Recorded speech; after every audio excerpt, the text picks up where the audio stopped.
Vamos a hablar de un hecho trágico ocurrido en Palmasola. Estamos hablando de un feminicidio y suicidio. Para tener mayor información respecto a este tema, le vamos a dar la bienvenida al doctor Juan Carlos Justiniano. Él es exdirector del régimen penitenciario. ¿Cómo está, doctor? Bueno, los bolivianos nos encontramos algo impactados por este hecho. Bienvenido.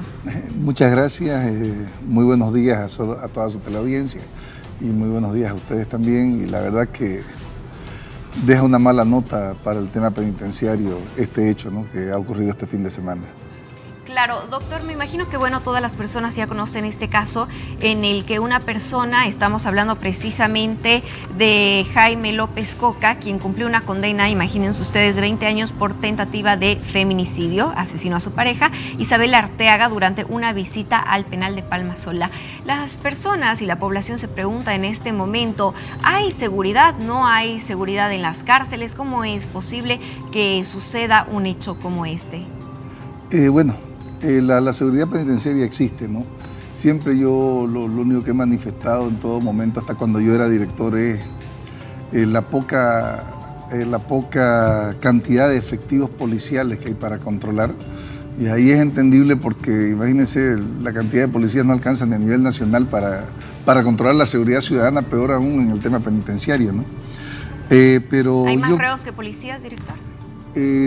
Exactamente, no hay más reos que policías, ¿no? Hay más reos que policías, los policías se las baten haciendo 2 turnos y eso también tenemos que ver de que dentro de los policías hay malos policías también, ¿no? Y que de esos malos policías, que obviamente a veces uno no sabe quiénes son, pero por lo menos de esos malos policías el trabajo de la policía se ve opacado, ¿no?, en su totalidad, ¿no? Sí. ¿De quién depende que hayan estos malos policías, como se dice, en la cárcel de Palmasola? Porque mucho se habla de que se ayudan entre ellos, de que hacen cosas que no son correctas, reciben dinero, pasan incluso a veces armas. ¿Cómo se los evalúa? ¿Hay un trabajo psicológico previo o no existe nada de esto? La verdad que el tema penitenciario es un tema bien descuidado a nivel nacional. El personal no está preparado en esto, no tiene la preparación. Gracias a Dios nosotros cuando entramos como director y conocíamos ya el tema penitenciario, manejábamos la ley 2298, habíamos hecho estudios sobre otras cárceles, o sea, teníamos el conocimiento y por eso fue que quizás en nuestra gestión las cosas salieron diferentes porque hubo buena coordinación en ese entonces con el coronel René Arce, el coronel Ferrufino, las autoridades, el director de establecimiento, etcétera. Pero más allá de eso, cuando este hombre estaba preso por tentativa de feminicidio y la persona con la cual él había atentado por este delito era la misma que iba y lo visitaba. Estamos hablando de Isabel Arteaga. Era la misma que iba y lo visitaba, o sea, no era una persona diferente, era la misma víctima, iba y visitaba a su agresor. Entonces, yo creo que aquí también no solamente falla el régimen penitenciario, fallan las autoridades judiciales. ¿En qué sentido? ¿No? El juez de ejecución de pena, porque todo el tiempo nos vamos contra el régimen penitenciario, pero no miramos al juez de ejecución de pena que tiene un equipo multidisciplinario en su juzgado, ¿ya? Tiene una trabajadora social, tiene psicólogos, tiene todo el juez de ejecución de pena, al igual que en régimen obviamente, pero él debería ser el contralor cuando ya conoce la causa, ya el contralor de que esta persona que está detenida no reciba pues la visita de su cónyuge a la cual él ya había atentado en matarla, en asesinarla, digamos. Se debería actuar también trabajar con la víctima, apoyo psicológico, todo esto dice usted.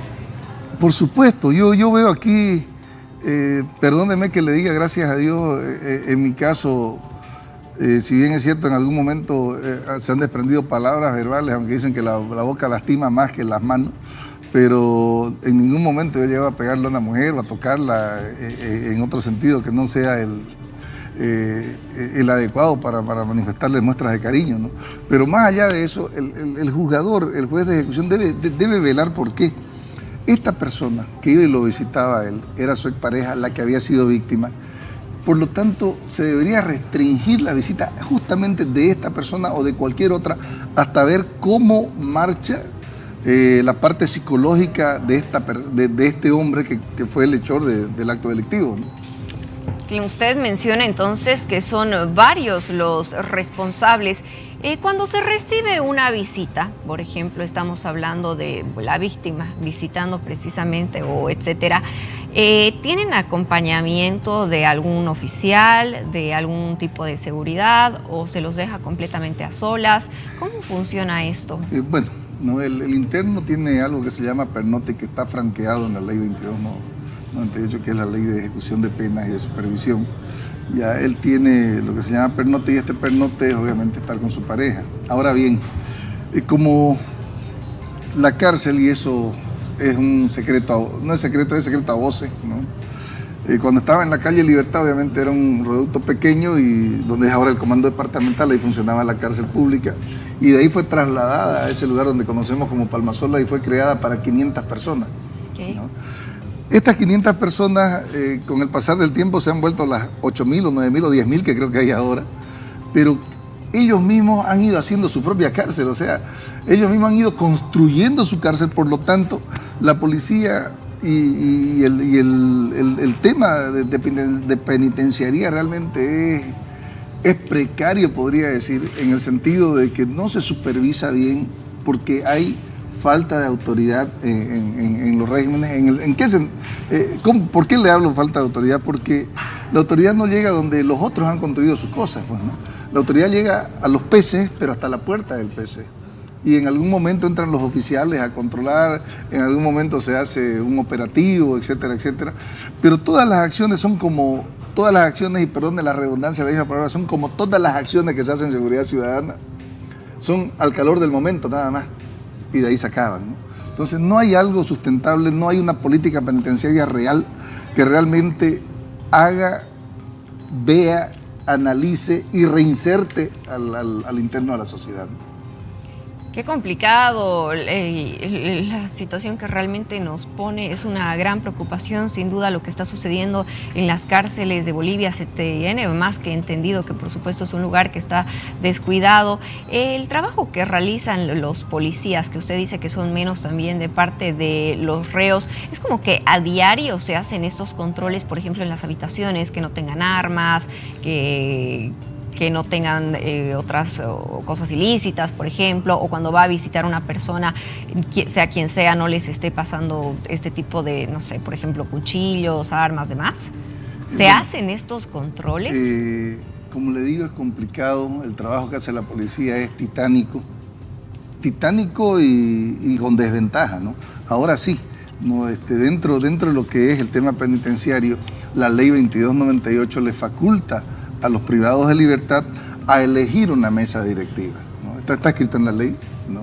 Le faculta elegir una mesa directiva, y esta mesa directiva lo representa, y tienen ellos su propia seguridad interna, ¿no? Y esta seguridad interna es la que se encarga obviamente de revisar los distintos pabellones donde ellos viven y conviven para ver cómo se encuentran los privados de libertad. Pues coadyuvan con la policía, porque como le digo, el número de policías en cada turno realmente es poco. Bueno, y hay de todo, como también ya lo hemos mencionado. ¿Esto es más responsabilidad del gobierno nacional o del gobierno departamental? Bueno, yo siempre he dicho que esto es una lucha conjunta, pues. Y más que lucha, es un trabajo conjunto.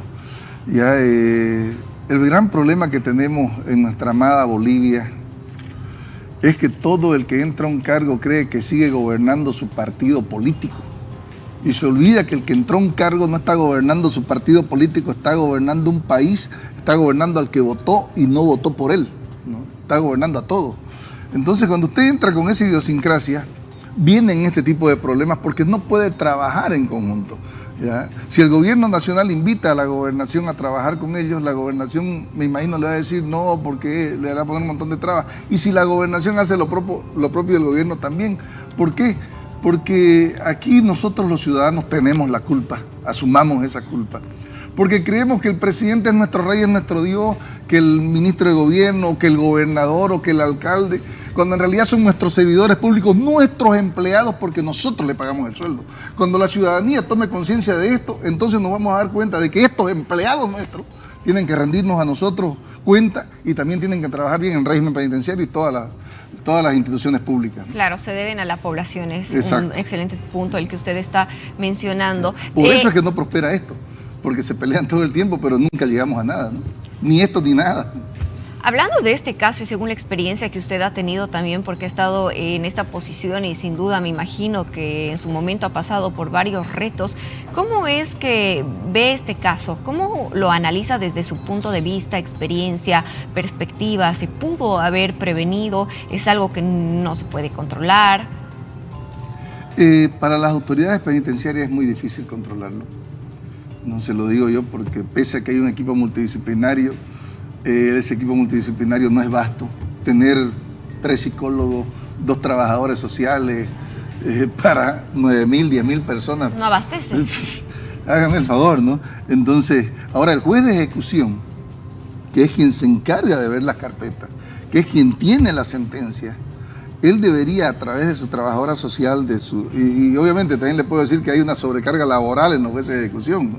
Porque no son más que 3 o 4 para tanto interno que tenemos. Y yo donde apunto siempre, y al único que puedo echarle la culpa, a los únicos que puedo echarle la culpa es a nuestros empleados, ¿no? Al gobernador, al alcalde y a los gobernantes, al presidente, que son mis empleados. ¿Será que ellos se sientan responsables? No se van a sentir responsables nunca porque como todo el pueblo está cegado y le rinden pleitesías como si fueran su Dios, es diferente. Ahora, si en todos los lugares, yo siempre digo esto y lo digo aquí y lo digo en todos lados, si en todos los lugares se trabajara con políticas reales, con políticas verdaderas, que realmente vean la reinserción social del interno, que realmente vean de que la sociedad, tanto en la familia, puede acomodarse. Ya yo le he presentado a la gobernación no hace mucho un proyecto sobre integridad familiar para ir a los barrios y hablar de la unidad familiar, hablar del medio ambiente familiar, pregúnteme si les interesa. No, hasta ahora no he recibido respuesta. ¿No? Entonces, lo propio estoy haciendo con el gobierno. ¿Por qué? Porque yo creo que si el núcleo familiar tiene un medio ambiente sano y dejamos de hacerle más propaganda a X bebida alcohólica y hacemos más propaganda para que la familia crezca, sería mejor y tendríamos un mundo quizás diferente. ¿Por qué? Si veamos el régimen penitenciario en Dinamarca, por ejemplo. ¿Por qué en Dinamarca más bien creo que las cárceles lloran para que hayan presos y no hay? Sí. Porque existe una ley que le dice a los padres cuando tienen hijos menores de edad, señor padre, si su hijo comete un delito, usted va preso. Y que le dicen a los mayores de edad y que previenen que los mayores de edad obviamente cometan actos delictivos. Entonces, si ese tema penitenciario funciona en Dinamarca, ¿por qué no tratamos de copiar eso que es bueno y traerlo a Bolivia? Pero para eso, ¿qué necesitamos? Que nuestros empleados trabajen, el alcalde, el gobernador y el presidente, ¿no? Y vio cómo trabajan las cárceles incluso en otros países, ¿no? Llegan a un punto en el que nunca se apagan las luces, son completamente, todos están uniformados. Realmente es una tortura estar ahí, cuentan con psicólogos, todo para que se aprenda la lección de alguna manera. Y por supuesto, en nuestras cárceles estamos viendo que incluso cuentan algunas personas con algunos lujos. Se dice de que incluso salen peor de lo que entran. Hay de todo, ¿no es cierto, doctor? Pero bueno, le vamos a agradecer mucho esta entrevista. Más adelante también nos gustaría seguir ampliando acerca de la reinserción, por supuesto también de los reos y poder, por supuesto, tener mayor información. Le agradecemos al doctor Juan Carlos Justiniano, él es exdirector del régimen penitenciario. El agradecido soy yo, que tengan muy buenos días. Buenos días.